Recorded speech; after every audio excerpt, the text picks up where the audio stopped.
Dude, what's going on? It's Vince from Sierra Creative Co. Today I'm shooting the new Fuji GFX 50S.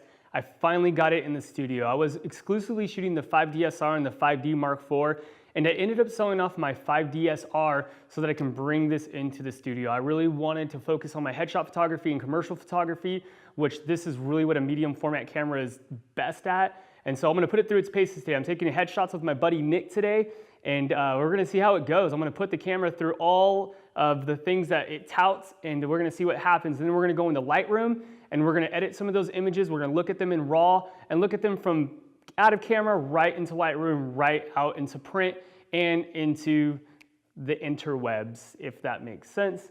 If it doesn't, that's okay. Also, I want to let you guys know all the stuff that I'm using today is going to be in the link below, so you can check that out. I am using the Lee Filters hood here with some Lee filters dropped into here because the camera only syncs down to 1/25 of a second, which was a big downside of going to this camera. But with ND filters, I feel like I'm going to be able to handle that. I'm shooting with some Pro Photo Studio lights. We're good to go. Alright, so just working with this camera was so much easier than I thought it was going to be. It was really nice that it was light, and I was able to adjust it fast, so I love that about it. Here we're just going through some of our favorites, and we're going to narrow it down to 2, and we are going to get started and kind of what I did in this approach to editing. So here we are in Lightroom. We got it narrowed down to 2 images, which is fantastic. And let me just say, when I'm shooting with this camera, I definitely slow down my process. For some reason, when I shoot with the DSLR, I do have a tendency to overshoot. But with this camera, I shot a total of 20 images, and with those 20 images, we got it narrowed down to 2. And man, oh man, let me just tell you, these files look absolutely gorgeous.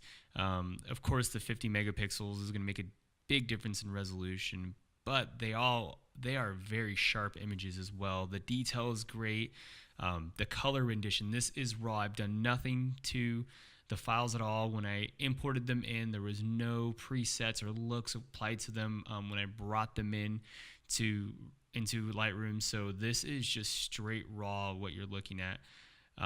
What I want to do is I want to just kind of go through just a really easy way to basically take these images right from camera, do a little bit of editing, and just get them right without spending a ton of time. When you're working in headshots and you're making money as a professional, you definitely want to execute and do the most. Let me get rid of this little update really quick. But you want to do the most you can with a little bit of effort. Now, again, I care a lot about my images, so I'm saying not to be lazy. But yeah, so here we go. I'm going to go right here into, if you go down to color calibration develop mode, you'll see Fuji gives you these beautiful film presets. If you shoot JPEG, they're already baked in, but if you're shooting RAW, you have the ability to choose from all the different ones. One of my favorite ones is this classic chrome look. I just love the way that it just renders skin tones. I love that desaturation look and kind of that mid to high contrast feeling to it. It's not perfect, and you have to have your white balance right first of all. But even if all that falls into play, it's just not perfect. In this scenario, I would bring a little bit of red out of the skins, or that pinkish tone. But for the majority, I really like it, and so I'm not going to do too much. So the second thing I'm going to do is I'm going to go in and I'm just going to bring some brightness back into his eyes. The mask is a little bit too far out. If I was doing more precise work, I'd take it into Photoshop. But because I'm not, I'm just going to go here, watch my mask. I'm going to take out the overdrawing of the mask, and then I'm just going to bring a little bit more highlight back into the eyes, or a little bit more into the eyes, just so that they pop. One of the things when you're shooting or you're photographing somebody, you definitely want to make sure that the emotion that they're conveying through their eyes is read well. And so I could have got that a little bit better right in camera, but because of the dynamic range of this camera, we're there. The next thing I'm going to do is I'm just going to retouch the skin. Now, again, this is subjective. When you're shooting somebody with a lot of character, you're not going to do a lot of retouching to the skin. Our face has a story, and so a lot of times we're not going to neglect that story.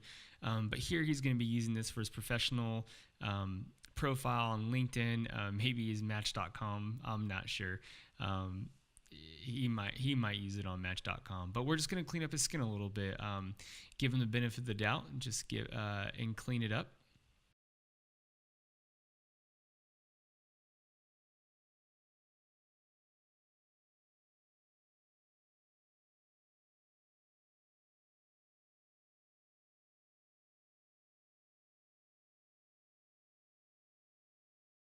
Again, this isn't always perfect, but you got to get it to the place where you like it, and make sure you're not getting any weird lines or it's pulling from some skin detail that you don't want in a different area.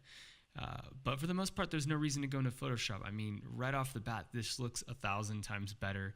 Just going in, Lightroom has gotten so good with editing. Again, I can go right into his lip. Look at that detail. I'm able to see this. I'm not getting blobs of information. I'm actually getting really great detail that Lightroom can use to make these adjustments and get it perfect. And that's a big plus of working with these files. A lot of times these areas are a little bit blotchy or blobbed out, and when they just look good, Lightroom has more information and more detail to basically re-render those skin or those affected areas to bring back the best looking fixes possible. So that's another big plus. This is an image that I would deliver to the client. There's the before, there's the after. I love what it looks like. Again, it's subjective. It's to your style. It's what you like. I'm in love. So I love what I'm getting right off the bat.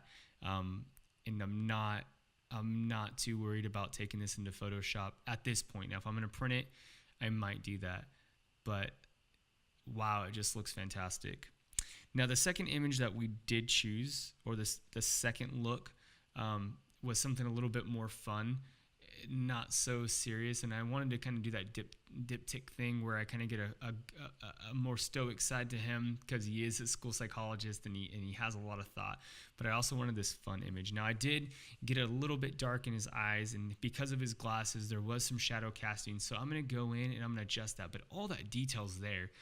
Even when it was a little bit dark in those behind the eyes, I still got all that detail to work with. So again, get as much right that you can in the camera. But I'm so thankful that this camera just nails it. It nails it so good that you can see here that one eye is perfect, one eye isn't, and then he has specks on his glasses that I would go back into Photoshop later, especially when I'm going to printing this out and fix that. So that is a downside, that you get so much detail that you have to go back and fix it. But no big deal. That's so minute. So in a matter of minutes, I mean, after pulling these in, playing with them in RAW, I'm able to get a look that I'm satisfied with. Now, again, if your client calls for something different, I completely understand, but these files speak for themselves. I'm really impressed and excited to keep using this camera. So subscribe. I'm gonna have more videos coming out this week. I should have another video where I'm gonna go through another series of headshots, and I'm gonna go ahead and edit those out and do another video, and then I'm gonna take it outside and do some stuff. So if you are interested in the Fuji GFX, or you have a Fuji GFX and you're just loving the community aspect of it, feel free to subscribe.